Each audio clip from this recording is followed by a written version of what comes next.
Selamat pagi teman-teman, selamat datang di channel TV SBMI, Serikat Buruh Migran Indonesia. Kenalkan, nama saya Ibu Ida Rosida, ex buruh migran Singapura tahun 2010, asal Cilacap.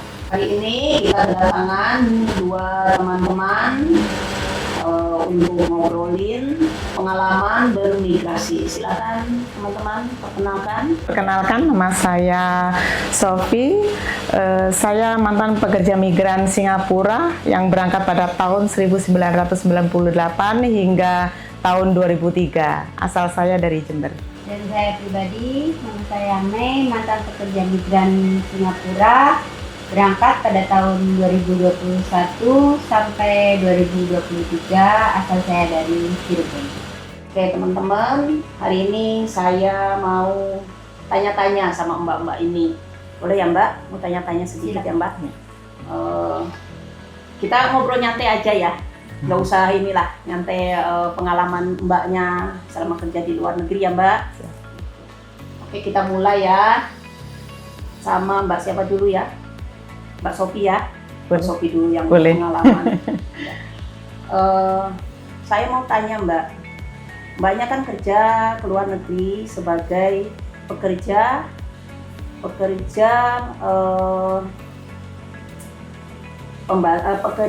rumah tangga ya mbak, pekerja rumah tangga. Apa alasannya mbak pergi ke luar negeri? Maksudnya alasannya mbak perlu sampai nekat mau pergi kerja ke luar negeri kayak gitu. Di rumah apa mbak ibaratnya ada masalah dari ekonomi atau dari keluarga? Coba mbak tolong diceritakan. Kalau untuk alasan saya memutuskan untuk bekerja di luar negeri itu masalah ekonomi itu pasti, karena kita juga bekerja membutuhkan uang ya. Tapi pada waktu itu saya memutuskan berangkat untuk pergi ke luar negeri itu karena pada saat itu, yaitu tahun 1998, itu ada peristiwa pemutus hubungan kerja, PHK besar-besaran. Pada waktu itu kan terjadi krisis moneter di Indonesia ya.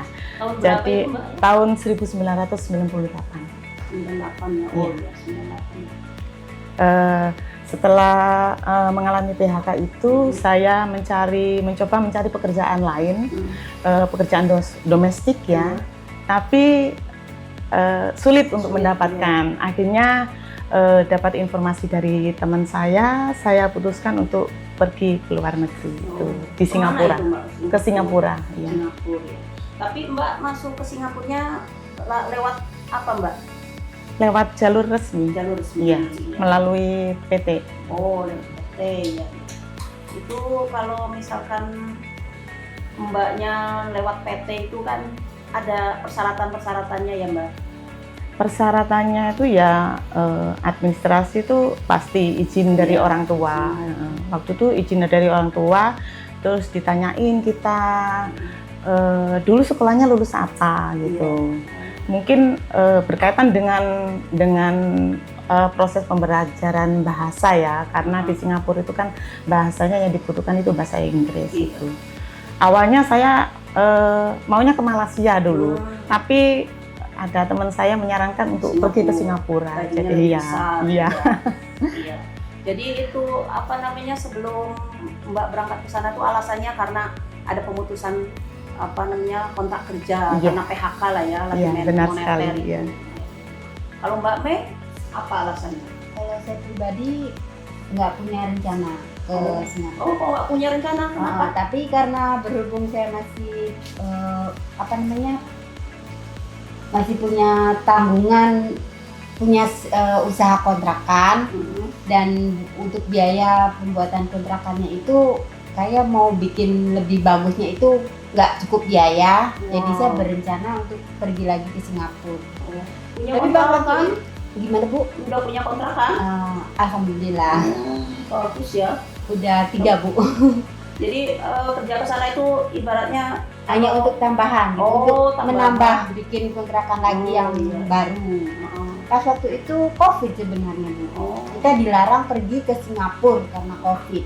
Dan waktu itu juga cuma berapa hari saya di Indonesia. Saya pulang dari Malaysia itu pas COVID juga. Covid juga. Saya tidak memutuskan untuk pergi kemana-mana, cuma berhubung karena pikiran saya itu masih membutuhkan biaya, jadi saya cari-cari mana agen yang buka ke Singapura, dan akhirnya saya menemukan agen resmi, tetapi ya dengan sistemnya kayak gitu, harus di di karantina dulu. Karantina. Tapi selama di karantina, mbaknya di dalam itu makan, fasilitas apa semua ada diberikan. Berangkat ke sana prosedurnya bagus lah. Alhamdulillah. Jadi Mbak Sophie dengan Mbak Mei itu nggak jauh ya sama waktu apa itu? Oh jauh ya. Mbak Jauh. Sophie kan moneter. Tahun Alasannya ini ya. 1998. Kalau Mbaknya Saya ini kopi. COVID. Iya. Ya mudah-mudahan ini ya ada berkahnya ya Mbak kerja keluar negeri. Mbaknya berapa lama kerja di Singapura, Mbak Sophie? Kalau saya 5 tahun. Oh, 5 tahun itu tapi beda ya, beda majikan. beda majikan Oh, ya. beda majikan. Yang Jadi pertama dua tempat satu kontraknya kan 2 tahun gitu. Jadi habis kontrak itu pulang cari kerja sulit lagi ya, sulit lagi karena ya memang gitulah di negara kita ya memang nggak mudah untuk mencari lowongan pekerjaan. Jadi akhirnya saya putuskan untuk pergi lagi ke Singapura. Oh, Mbaknya 2 tempat di Singapura, berapa lama ya tadi? Yang pertama 2 tahun, 2 yang tahun. ketiga, yang kedua 3 tahun. Yang apa selama itu Mbaknya kerja di sana pulang ke Indonesia uangnya bisa langsung habis Mbak? Saya kan tulang punggung keluarga ya, jadi pasti setiap meskipun tidak setiap bulan itu saya atau beberapa bulan tuh kirim buat orang tua. Iya. Jadi ibaratnya Mbaknya kerja itu buat keluarga lah ya. Jadi kalau misalnya dapat gaji Mbak kirim kayak gitu kan. Ya, Uangnya meskipun buat tidak keluarga. semuanya. Ya. Tapi ada lah simpangan buat Mbak itu di sana ada. Ada, karena saya kan juga butuh. Kalau hari Minggu kan saya juga sering keluar gitu. Kalau Mbak Mei sama. Oh tidak. Kalau bagi saya pribadi selama di sana, saya tuh sebenarnya nggak kerja di Singapura tuh cuma 2 tahun. Dapatnya diberikan nggak ada off day, dan kita juga nggak, dan saya juga nggak dikasih telepon. Jadi saya kalau misalnya telepon, kalau datang aja. Kalau majikan yang laki-laki datang, itu baru saya minta izin telepon. Jadi bisa komunikasi sama keluarga itu Cuma kalau ada saja. Iya, Ada majikan yang berapa lama itu? 1 bulan apa 1 minggu? Karena saya kan waktu itu belum punya keluarga. Mama dan bapak saya udah nggak ada. Adik-adik semua sudah berkeluarga, jadi saya hanya berhubungan sama yang mengurusin bisnis saya kontrakan aja. Oh, jadi nggak terlalu Enggak, inilah ya, fokus nggak saja. terlalu, iya. Iya. Itu kalau gaji di sana itu kan kalau nggak salah itu ini ya kalau dibandingkan di negara sendiri itu kan lebih lah gitu ya. Biasanya harapan Mbak tuh kerja ke sana itu pengen apa ya? Mungkin pulang nanti mau buka usaha apa gimana, tapi ternyata kalau Mbak Sophie itu kan ibaratnya buat nanggung keluarga ya. Jadi kadang harapan kita yang di sana itu pulang ada bekal, tapi pulang ternyata uangnya udah habis gitu kan. Ya, tapi nggak habis banget kan ya. Tapi tetap misalnya nggak cukup lah kalau buat hidup di negara sendiri ya Mbak ya. Ya, tuh. Mbak Mei juga ya sama kan. Tapi Mbak Mei cita-citanya buat iniin kontrakan udah ya? Udah, amin. Oh, Alhamdulillah. iya. Cukup lah ya Mbak ya. Sampai beres. Alhamdulillah. Udah ada isinya. Oh, sudah. Oh, bagus. Jadi tiap bulan itu Mbaknya tinggal nerima itu saja ya? Sebenarnya, Oh. tapi karena berhubung kayaknya nggak betah di rumah, jadi saya pengen berangkat lagi, tapi sama keluarga itu udah lah, sini aja. Padahal duduk saja rumah jadi juragan kos-kosan dong. Ya bulan uangnya datang sendiri kayak gitu. Amin, amin, amin. Tapi ya nggak apa-apa sih Mbak ya. Uang itu kan buat masa depan ya Mbak. Iya. Punya tabungan nanti masa tua kan nggak susah ya. Mbak Sori, apa tantangannya kerja di luar negeri dari awal proses di PT sampai berangkat sampai pulang itu tantangannya apa dari selama proses masuk ke PT, di dalam PT, kumpul sama migran-migran yang mau kerja ke luar negeri kan banyak tuh kan biasanya kalau di PT itu kan banyak apa teman-teman dari seluruh biasanya dari seluruh Indonesia lah, dari Jawa, Sumatera gitu. Tantangannya apa? Terus misalnya sampai berangkat ke sana gitu. Suka dukanya, tantangannya lah kalau kerja di luar negeri itu kan saya dengar-dengar itu banyak tantangannya. Kita harus mental apa semua kuat gitu. Ya, kebetulan saya kan asli Jember ya, Jawa Iya. Timur. Dan pada waktu itu perusahaan yang memberangkatkan saya itu lokasinya ada di Jakarta sini, Jakarta Timur. Jadi otomatis jauh dari keluarga ya. Di penampungan itu saya selama 2 bulan, kurang dari 2 bulan. Banyak sih teman-teman yang lebih dari itu, bahkan ada yang sampai 6 bulan. Cuma waktu itu di PT saya itu kalau makan ada fasilitas, tidur juga nyaman. Terus kita ada keluarga mau berkunjung boleh. Jadi nggak ada batasan lah ya. Tidak ada. Kalau misalnya kita nggak cocok sama masakannya disediakan oleh PT, kita mau beli di luar untuk nambah itu nggak apa-apa, asal kita punya uang aja. Ya. PT-nya di mana Mbak? Di Di Jember atau Jakarta? Di Cipinang. Oh, Cipinang. Iya. Berarti dari Mbak dari Jember itu ke Jakarta ke Iya, Cipinang. ke Cipinang. Itu Mbak selama di PT sebelum berangkat itu kan pasti itu kalau di PT itu ada surat kontrak, izin kontrak kerja. Itu Mbak ada semua? Ada. Mbak baca dulu? Enggak sebelum sih. ditanda tangan itu kan Enggak. biasanya Enggak sih, enggak. dipanggil kan ke kantor, iya. ke kantor itu kan nanti ditanya, ini kamu sudah dapat majikan kayak gitu, ini kontrak kerjanya kayak gitu, gaji berapa kayak gitu kan. Waktu ya agak lupa juga sih Bu, karena itu sudah terlalu lama ya. Oh, iya. Tapi saya ingatnya waktu sudah berangkat ke Singapura, langsung dari bandara sana itu langsung dijemput agensi, dibawa ke kantornya agensi. Di sana saya ingat ada tanda tangan dokumen. Iya. Setelah itu majikan jemput saya. Itu aja. Iya. Nggak terlalu memperhatikan isi dokumennya itu apa sih. Ya.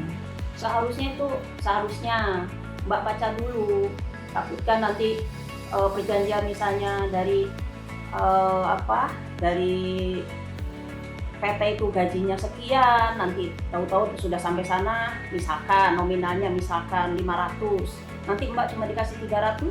Kalau itu masalah gaji itu sudah diflorkan ya sama baik dari agensi maupun dari majikan gitu. Mbak Sesuai Mei juga dengan sesuai. Mbak Mei sama di PT itu prosesnya. Tapi Cuma ingat. kan saya waktu itu kan COVID ya, Mm-mm. jadi kan agak lama dikit. Oh. Saya jadi karantina itu sampai 5 bulan di PT. Oh, 5 bulan. Karena waktu itu COVID lagi parah-parahnya. Mm-mm. Dan posisi saya yang mau berangkat ke Singapura tuh cuma saya pribadi, yang lainnya ke Hong Kong. Oh. Jadi saya di karantina cuma saya sendiri, tapi hampir 5 bulan. Tapi setelah berangkat itu Mbaknya di sana itu Di karantina lagi. di karantina Di lagi. Singapura di karantina lagi selama 7 hari. Tapi prosedurnya ya ibaratnya kalau di Indonesia itu kan medikal, cek Ada. kesehatan. Iya, lengkap. Ada. Malah medikal itu dibilang medikal itu tiap minggu saya. Tiap minggu. Karena kan waktu itu kan COVID lagi parah banget. Iya. Jadi, tiap minggu itu saya harus pergi medical check up, karena takut saya berhubungan dengan yang lain. Padahal Iya. saya satu orang di kamar, satu Oh. orang di kamar. Oh jadi satu kamar satu orang kayak gitu ya? Iya, Oh yang mau berangkat. iya. Itu lagi di Malaysia sama di Singapura itu Mbaknya masuk ke Singapura, masuk ke agent dulu.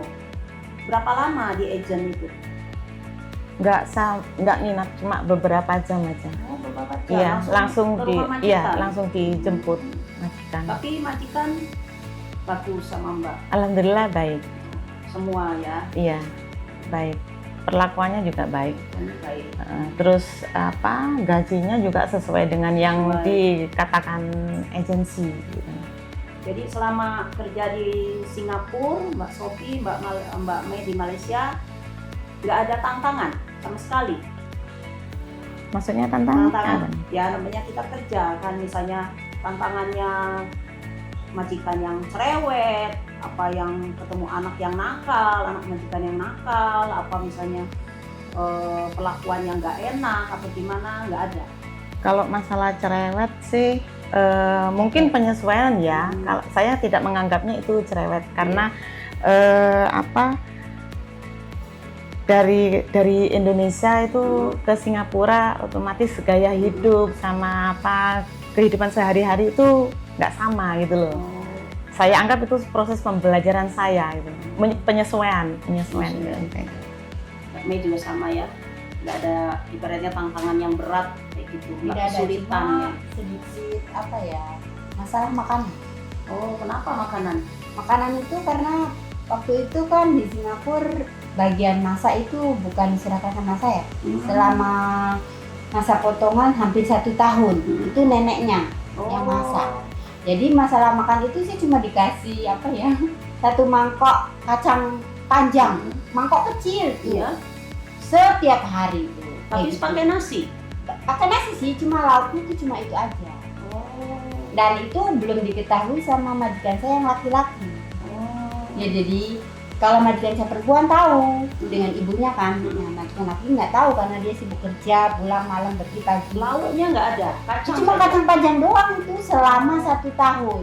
Berapa kali makan mbaknya? Ya kalau mau makan mah diharuskan 3 kali ya. 3 Tapi kali. karena berhubung saya melihat posisi kerja saya 1 orang, ke rumahnya besar, saya kan otomatis ibarat saya don't waste the time, jangan buang waktu gitu karena rumah gede. Saya takut kalau saya makan nantinya kerjaan saya nggak selesai. Tapi kan kerja juga harus makan. Iya kan sih, ada tapi kalau waktunya. sarapan alhamdulillah ada. Ya cuma itu aja Masalahnya itu makanan saja aja. ya. Selama Tapi tetap 1 dapat tahun. makan ya, tetap dapat makan. Iya. Itu pun nggak dibatasin, cuman lauknya saja permasalahannya. Iya, permasalahan lauknya aja. Kalau Mbak Sophie nggak kan? Kacang. Kalau saya kebetulan dapat majikan baik banget, Oh. iya. Nggak menganggap saya seorang asisten rumah tangga, enggak. Sudah seperti keluarga sendiri. Jadi intinya dari proses dari rumah masuk PT sampai berangkat itu prosedur keamanannya semua itu aman ya Mbak? Aman, alhamdulillah. Karena sampai pulang juga aman, kan? juga, ya. Aman. Resmi. Karena Jadi iya, semua dibayarkan. semua dibayarkan. Dibayarkan sesuai. Iya. Mbaknya juga. Kalau saya pribadi ya, kalau menurut saya sih itu hitungan gaji itu kurang 1 bulan ya. Iya. Tapi kalau menurutnya majikan perempuan saya sih full. Jadi saya malas buat berdebat. Iya. Ya saya ikhlasin aja. Jadi Mbak udah punya perhitungan, oh aku kerja sekian Iya, karena tahun potongan atau sekian 6 bulan, potongan 6 Iya. bulan. Ya dibayar off day aja. Saya nggak ada off day, sama 6 bulan kita bayar. Kok potongannya 6 bulan Mbak, banyak amat. Iya, 6 bulan. Di kontrak juga udah dibaca, ada potongan 6 bulan. Udah ada. Memang potongannya bulan. Nah, off day itu dibayar. Cuma dibayar off day aja. Setahu saya itu kalau kerja ke luar negeri itu kan semua yang bayar semua biaya Mbak berangkat ke sana itu pemberi kerja, majikan. Jadi Mbak tuh nggak ada potongan harusnya. Tapi ya prosesnya kayak gitu, Bu. Jadi kita dikasih surat kayak gini, kamu ada potongan 6 bulan. Nah, selama 6 bulan itu kamu cuma dikasih uang off day saja. Dan selebihnya tuh gaji kamu full. Tapi selama potongan itu dipotong semua, Mbak nggak dapat apa-apa. Ya cuma dikasih uang off day aja, Bu. Iya berarti nggak dapat Nggak lah. ada. Semua gaji itu diambil. Iya. Tapi Mbak itu selama di PT itu kan udah tahu nih ya potongannya. Mbak nggak ada pertanyaan, kenapa saya potongannya 6 bulan ini? Nggak. Pertanyaan ada, cuma kayak gimana jawabannya kan Sana Ya, kayak ya. nggak boleh bertanya. begitu. Jadi saya Ikut aja. udahlah, malas berdebat Karena kita pasti butuh. kalah berdebat. Karena kita butuh juga. Ya. Yang penting dapat kerja, berangkat. Iya. Berarti masalahnya itu aja, perhitungan Mbak itu kurang 1 bulan lah ya. Iya. Oh, 1 bulan ya. Itu dia nggak ada alasan, oh kamu dipotong 1 bulan karena kamu ibaratnya punya kesalahan mecahin piring apa gimana, enggak. Oh tidak. Jadi dia taunya bahwa sudah Full dibayar. aja, full. Tapi Mbak taunya itu kurang. Iya, katanya kurang. Tapi Mbaknya gimana? Udah itu aja. Enggak maksudnya enggak pengen nuntut apa gimana, enggak. Oh, enggak. Buat pribadi saya sendiri males lah. Mbak Sofi aman kalau gaji ya? Aman, Sesuai ya? sesuai. Tapi selama potongan itu tidak diambil semua. Oh, tidak yang Iya, semua. saya dikasih pada waktu itu 230, saya dikasih $20. Oh, ada Iya, lebih 20. katanya untuk kalau saya pengen jajan. Oh, selama berapa sama? 6 bulan? Enggak, waktu itu 3 bulan. Oh, 3 bulan. Di Singapura Mbaknya malah 6 bulan. Ini saya tahun 2021 ya. Kok nggak sama ya? Mungkin beda Bu, karena Beda saya kan PP ya? tahun Oh, itu tahun 1998, ini sudah masuk ke tahun 2000 berapa. Covid aja. Mungkin. Tapi sebetulnya Mbak, itu tahun itu nggak mengaruh sebetulnya. Sebetulnya kalau potongan itu seharusnya itu tidak ada potongan. Karena yang membiayai Mbak berangkat ke luar negeri itu yang pemberi kerja, majikan kita. Dia minta kerja ke agensi, ke PT, gitu ya. Mungkin itu permainan orang-orang itu nggak apa-apa lah. Kita yang penting dari berangkat sampai pulang itu udah Pulang lagi selamat. dengan selamat. Iya, kayak gitu. Ya paling kayak gitu ya Mbak. Saya mau tanya, selama Mbak kerja di luar negeri, pasti kan ada tuh pekerja-pekerja lain seperti kita lah di sana. Kalau misalkan Mbaknya ada masalah, misalkan ya ini ada masalah, terus Mbak mau ngadu ke siapa, mau curhat ke siapa, mau tanya ke siapa, misalnya ada teman sesama pekerja di sana, setidaknya kalau kita keluar ke pasar apa kemana kan ketemu, Mbak ceritalah ke sana ke teman, ada nggak responnya? Misalnya Mbak ada masalah terus dia cerita, responnya ibaratnya membantu apa ngasih solusi apa gimana, ada nggak? Maksudnya perhatian, respon dari teman-teman kita di sana. Ada sih, kebetulan waktu itu pas ke Singapurnya yang kedua kalinya itu saya. Yang kedua kalinya itu saya sempat ganti majikan ya. Iya. Pas di majikan yang pertama itu saya mendapatkan majikan yang bukan kurang baik ya, kesannya seperti apa. Di situ majikan saya yang pertama itu saya mengalami pembatasan ruang gerak saya. Jadi jangankan komunikasi dengan sesama pekerja samping kanan kiri rumah itu ya. Untuk membuang sampah aja saya harus menunggu majikan saya pulang gitu loh. Buang sampahnya di teras gitu, Iya. bukan di luar apa di pinggir jalan itu bukan, enggak gitu. Terus masalah makan juga tidak jauh beda dengan pengalaman saya yang sebelumnya gitu loh. Jadi untuk mau apa-apa itu saya nggak pegang uang. Kebetulan waktu itu saya pegang uang, sisa dulu waktu saya kerja itu saya bawa kembali. Itu pun dimintanya. Jadi saya nggak pegang uang sama sekali. Iya. Alasannya apa diminta? Nggak boleh pegang uang? Takut nanti saya lari atau apa.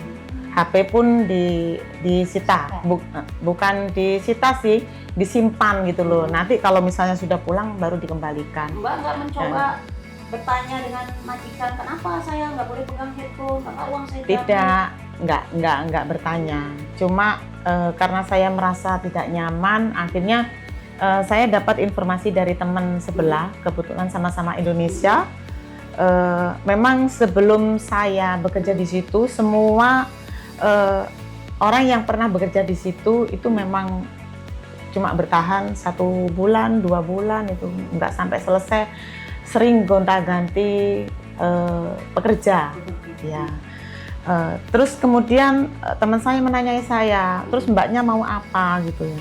Akhirnya saya pengen, gimana kalau pengen ganti majikan, bisa nggak mbak? Saya tanya gitu. Oh bisa saja, coba aja kirim surat ke agensi. Pada waktu itu kan surat menyurat itu kan masih ada ya. Bagaimana caranya kirim surat? Saya nggak pegang uang. Kalau kirim surat itu kan harus pakai perangko ya. Akhirnya, oh tenang aja, saya kalau mbak pengen seperti itu nanti saya bantu gitu.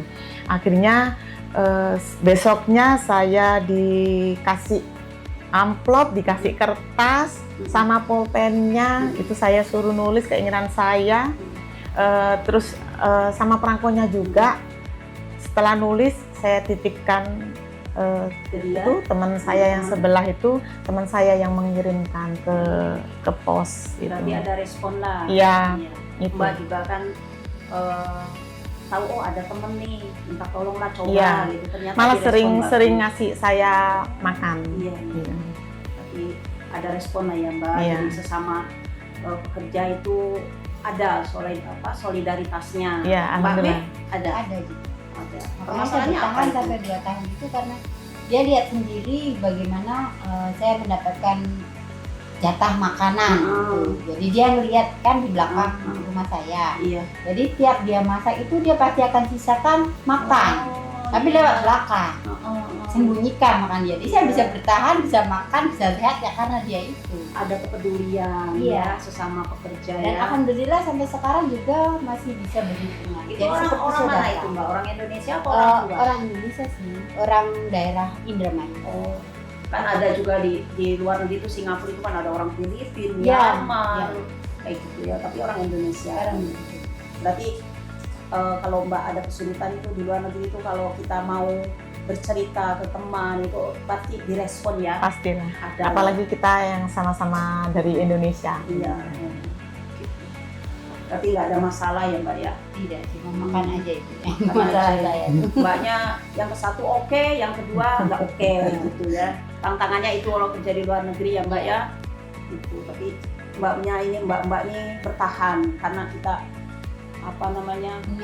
niatnya, kebutuhan juga, capek ya pasti namanya kerja di luar negeri. Iya. Capek ya Mbak, karena beda kalau di luar negeri itu kita orang Indonesia nih sifatnya kayak gini, tapi kalau orang luar negeri kayak orang Singapura itu sifatnya beda. Iya. Setahu saya orang Singapura itu disiplin, kuat, kebersihan nomor 1, disiplin, belum lagi bahasa ya Mbak, bahasanya. Tapi mbaknya di Singapura 2 kali kerja sudah pintar bahasa ya Mbak, nggak kesulitan kalau bahasa. Iya, alhamdulillah paham nanti kan ngomong apa saya bisa mengimbang. Di PT itu karena ada pembelajaran bahasa ya. Sekarang kita kan ada di channel SPMI Buruh Migran Indonesia. Kita sini berkumpul di sini di Serikat Buruh Migran Indonesia, singkatannya SPMI.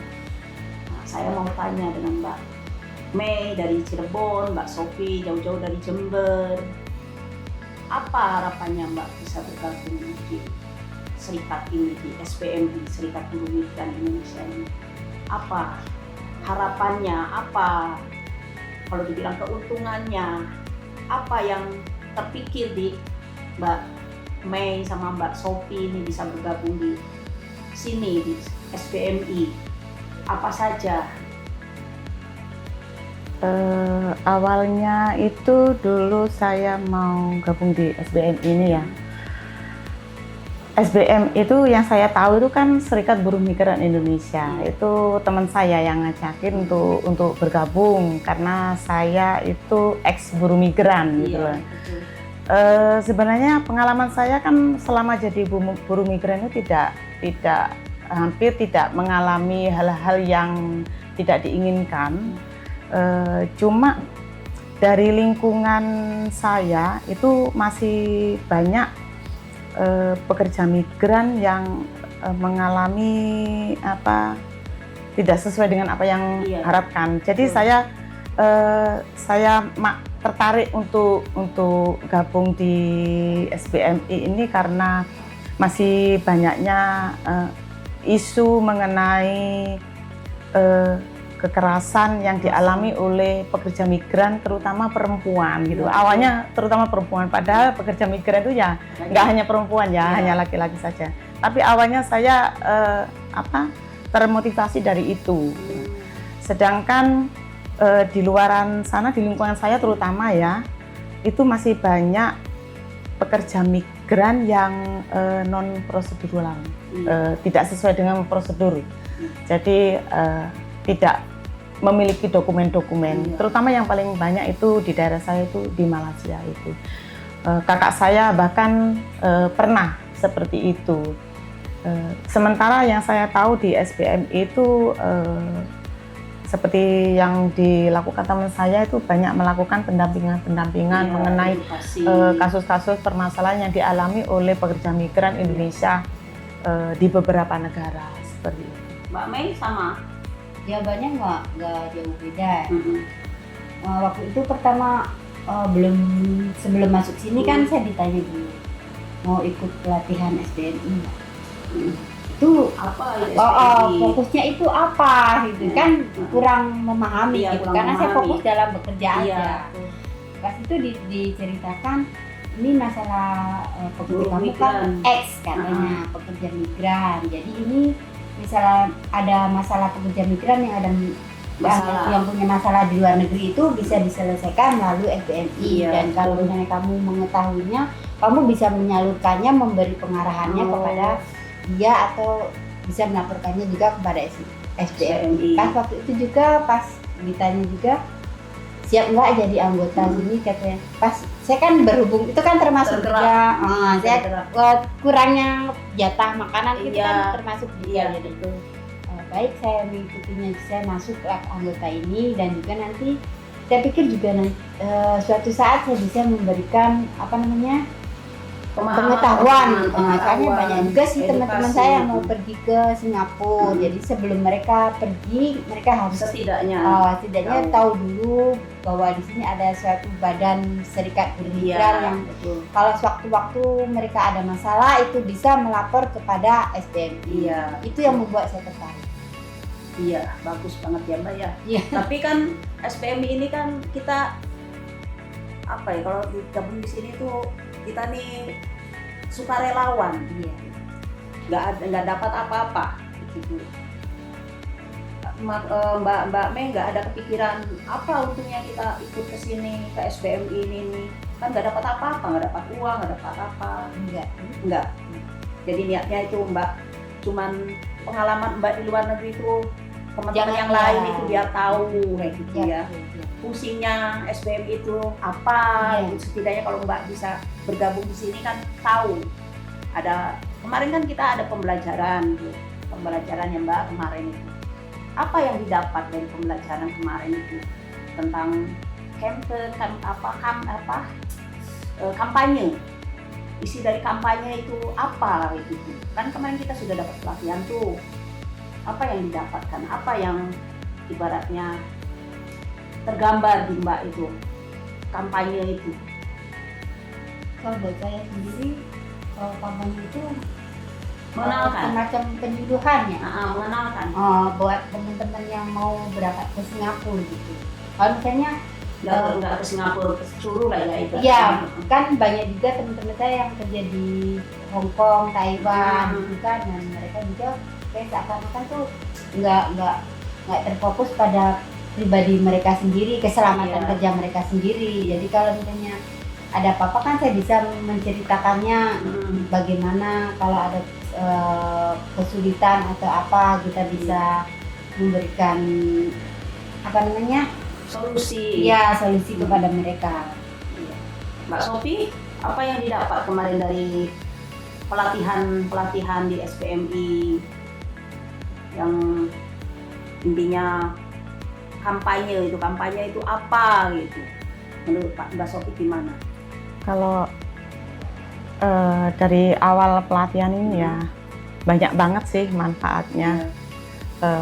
Ilmu yang didapat selama ikut pelatihan ini ya, pelatihan training of trainer di sini. Dari situ kan saya mendapatkan informasi yang bisa disampaikan nanti kepada teman-teman saya yang ada di wilayah Iya. saya yang Jember, yang saya, Iya. karena saya dari Jember, mengenai apa? Karena ini kan pelatihan ini kan disupport oleh AIDA yang ada di luar negeri, Singapura. iya. Jadi bisa menyampaikan bahwa terutama untuk Pekerja yang ada di Singapura. teman-teman yang masih aktif Di jadi pekerja migran di negara Singapura, bisa disampaikan itu bahwa di sana itu ada suatu Pelatihan. lembaga pendidikan yang bisa yang bisa diakses oleh pekerja migran gitu loh. Karena di situ sangat bermanfaat sekali. Di situ ada apa? Ilmu mengenai manajemen keuangan gitu. Agar tidak seperti saya dulu. Iya. Ya, bekerja selama 2 tahun, pulang uang habis gitu. Karena Nggak bisa mengatur. iya, tidak bisa mengatur keuangan itu. Terus selain itu banyak lagi ilmu yang saya dapat selama pelatihan ini, terutama mengenai teknik-teknik cara berkomunikasi yang efektif. Iya, betul. Selain itu juga ada pelatihan mengenai cara berkampanye Kampanye. yang baik Iya. seperti itu. Di situ saya jadi lebih memahami apa-apa saja yang perlu yang dibutuhkan untuk menjadi pekerja migran Indonesia. Tentunya yang nantinya itu bisa membuat mereka itu menjadi lebih aman untuk wawasannya bermigrasi. lebih tahu Iya, lagi. apa-apa persyaratannya, maksudnya mengenai dokumen-dokumennya yang harus dipenuhi itu lebih paham lah. Jadi selama pelatihan kemarin itu Mbak Mei sama Mbak Sophie ini sudah memahami. Insya Allah intinya. paham, insya Allah paham. Tapi masih perlu banyak Iya, belajar sih. betul, Ya. masih harus belajar Iya. lebih lagi karena kita nih menghadapi pekerja-pekerja migran itu nggak berhenti, terus saja. Yang sudah tua purna, ada lagi generasi baru, terus kan kayak gitu. Jadi kita harus terus kita menggali lagi, lebih dalam lagi buat pemahaman pekerja-pekerja migran sebelum berangkat ke sana, kita memberikan bekal yang betul-betul kayak gitu.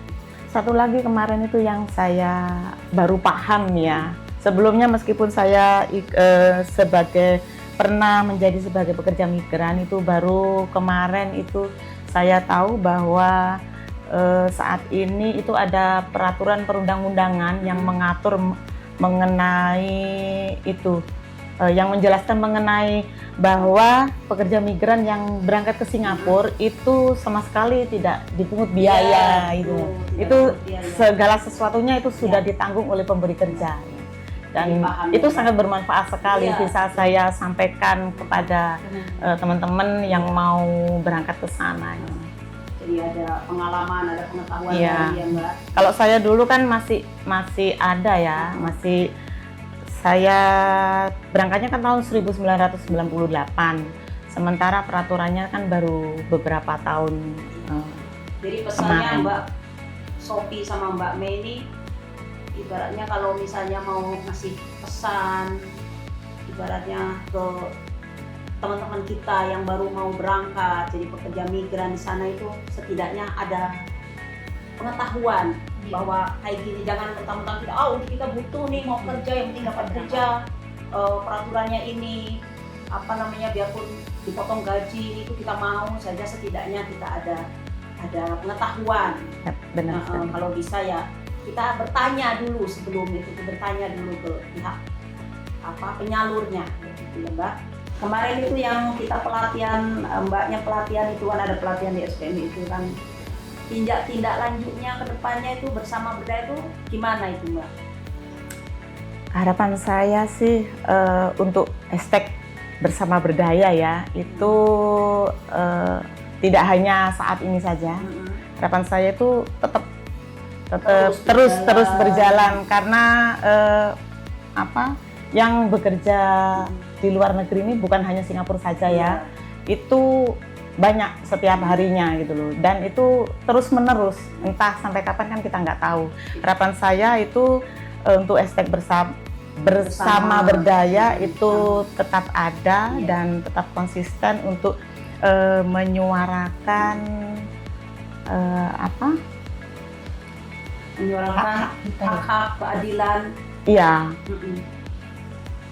Hak-hak kita, keadilan kita bersama Terutama kita lebih ke itu mengenai sosialisasi cara bermigrasi aman gitu. Terus untuk kemarin kan ada program itu dari kayak seperti kalau di Indonesia kuliah ya, ada sekolah itu di AIDA itu sangat membantu sekali. Memang perlu disosialisasikan kepada terutama khususnya yang bekerja aktif di Singapura itu sangat bagus sekali, manfaat sekali. Jadi kedepannya tuh Mbak Sophie maunya bersama berdaya itu terus kita gali lagi, kita pupuk lagi, kita bersama lagi, ya tetap semangat. Konsisten untuk dilakukan itu loh. Kalau untuk program AIDA-nya sih mudah-mudahan sangat memberikan manfaat untuk pekerja-pekerja migran Indonesia yang bekerja di sana itu ya. Kita dulu gimana Mbak Mei sama kayak gitu? Ya kurang lebih sama, tapi begini, kalau misalnya kita kerja di sana kan kita niatnya kan bersama, kita niat di sana tuh bersama bekerja. Nah kalau dalam kebersamaan itu kita punya posisi yang tidak sesuai dengan peraturan, otomatis kan berdaya juga. Jadi kita bersama-sama itu harus terus membangun gitu, berbangkit gitu. Kita jangan sampai diam aja gitu. Satu lagi pertanyaan saya sama Mbak Sophie dengan Mbak Mei. Apa pesan dan pesan-pesan Mbak ke ke depannya, pesan-pesannya kayak gitu, gimana itu? Pesan untuk pekerja migran yang mau berangkat ya. Kalau dari saya sih bagi kawan-kawan yang mau bekerja sebagai pekerja migran, khususnya ke Singapura ya, karena yang saya tahu, pengalaman saya mengenai ke Singapura. Itu yang pasti dipastikan dulu yang ngajak itu siapa, lebih selektif lah mengenai perusahaan. Perusahaannya itu legal apa enggak, terus dari dokumen yang disiapkan itu kita bisa tahu perusahaan itu resmi apa enggak. Karena kalau kita berangkat ke sana itu melalui agensi atau perusahaan yang nggak resmi itu lebih sangat riskan sekali ke belakangnya. Jika kita di sana nanti mengalami hal-hal yang tidak sesuai dengan harapan gitu. Yang kedua, disiapkan juga selain kemampuan kita untuk bekerja sesuai dengan pekerjaan yang akan kita lakukan itu kemampuan berbahasa terutama, karena kita di Indonesia bahasa sehari-hari, bahasa nasional itu bahasa Indonesia, sementara di sana itu bahasa utamanya itu bahasa Inggris. Jadi kemampuan bahasa itu bagi saya sangat penting ya, karena itu yang mendukung lancarnya komunikasi antara kita sebagai pekerja yang baru datang dengan majikan gitu loh. Selain itu juga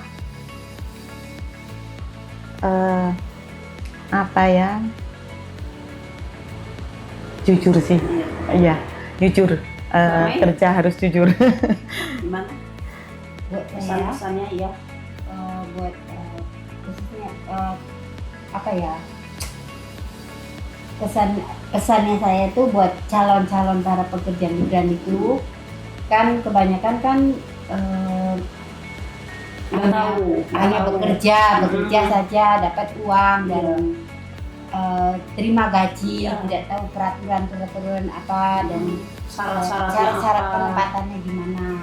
Dan buat saya, yang buat mereka yang para calon pekerja migran ini, agar kalau misalnya kita diberikan satu kontrak kerja atau apa, kita harus bisa membaca, dan kalau kita kurang Dipahami memahaminya, kita harus bertanya ini sesuai dengan yang berlaku di negara kita atau tidak. Buat Mbak Sophie, Mbak Mei, makasih banyak atas waktunya. Sama-sama. Semoga pengalaman Mbak Sophie sama Mbak Mei bisa bermanfaat buat teman-teman kita di luar sana yang mau berangkat, yang baru mau berangkat, pengalamannya, pengetahuannya, suka dukanya kerja ke luar negeri, persiapannya ke luar negeri itu harus gimana, dari fisik, mental, semua. Ya Mbak, mudah-mudahan harapan saya kita berkumpul di sini tuh bisa dilihat dengan teman-teman kita yang di luar sana yang mau berangkat ke luar negeri, bermigrasi ke luar negeri untuk merubah nasib, rezeki. Ya itulah ibaratnya ada keuntungannya buat kita bersama semua di channel ini. Semoga bermanfaat ke depannya. Amin, amin. Terima kasih banyak Mbak Sophie, Mbak Mei, semoga sukses Amin, ke amin. depannya bergabung di SPMI. Semoga kita bisa mengembangkan lagi lebih luas lagi ya Mbak. Amin, amin. Terima kasih banyak atas waktunya ya Mbak. Ya, sama-sama. Terima kasih banyak sudah bergabung di channel ini. Semoga kita bertemu lagi di lain waktu di acara yang sama. Semoga acara ini bisa membantu, bisa mengedukasi, bisa bermanfaat buat teman-teman semua. Terima kasih banyak. Assalamualaikum warahmatullahi wabarakatuh.